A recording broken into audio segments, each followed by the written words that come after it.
Is that something that is difficult for some of the people you work with to let go some of the judgment and some of the yeah, let's use the word judgment because I think judgment can come from within as well as it come from without, so externally and internally. Is that difficult for some people to do?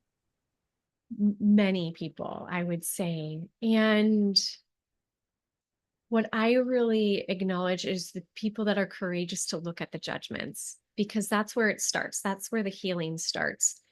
And one day my dad asked me if I thought he was crazy, because everybody was calling him crazy and schizophrenic and all these things. And I looked at him and I said, Dad, we all have voices in our heads. And he giggled actually like a little kid because I think that was the first time he felt connected and not different and appreciated that perspective because I really do believe we all have these inner critics, and it's our work to really soften that critic and really work on those judgments. And whether it's self-worth, I think that falls for so many people is like, I'm not worthy to have the abundance or go for the relationship I want or do my dream job or whatever. And so yeah, so I think discovering judgments and then letting them go, and that just takes rewiring. And what that looks like to me is, okay, if I'm judging myself as, hey, listen, I can't do a film because I've never done a film.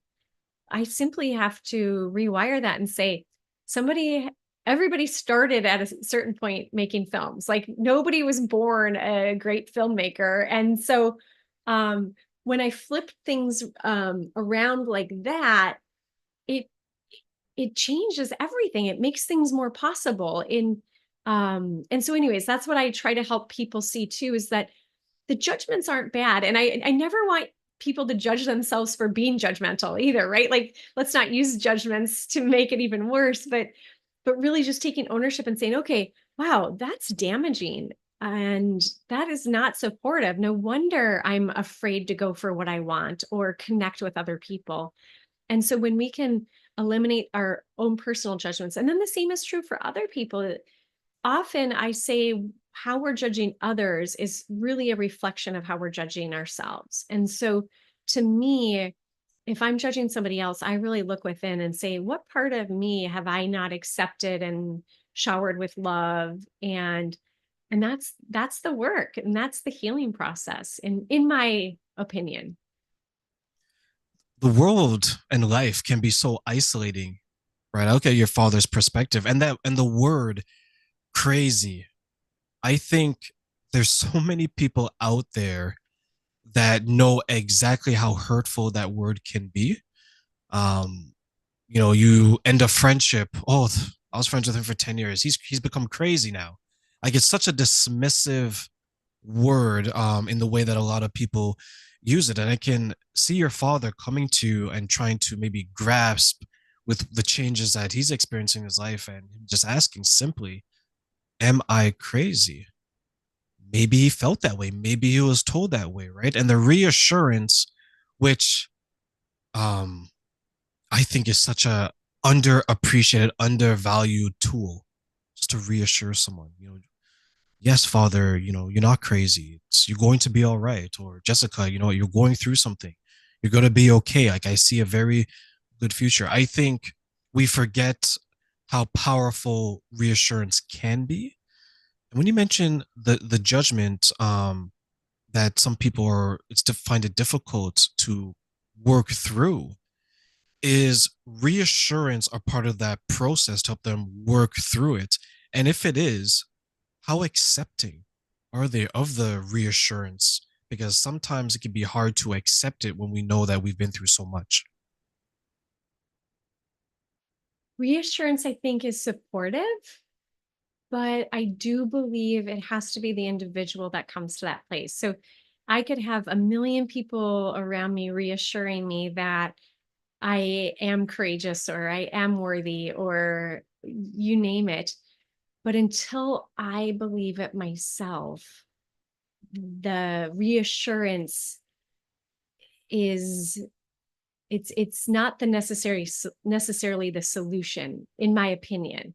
But I do believe it's supportive. I believe it helps people get there.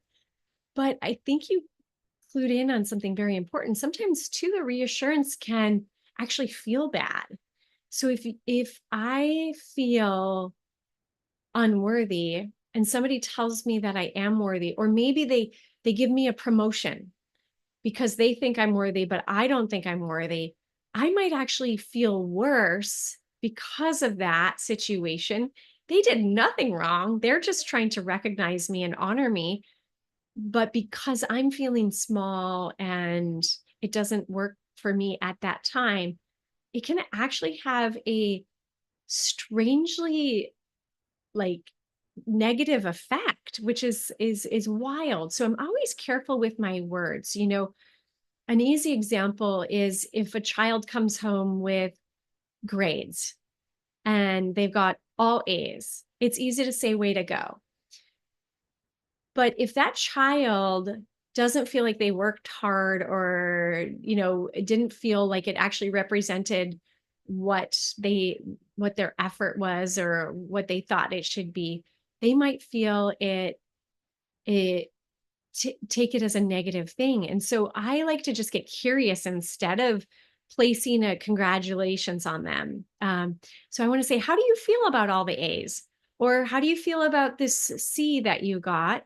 And tell me more. Like, so rather than um, telling them that they're perfect, because that's a lot of pressure, um, I had a friend once do that. I said, "Oh, you're such a light." And she's like, "Please be sure to know that I have dark days too, because I don't want that pressure of always being a light." And I thought that was just so wise. And so just allowing people to be human.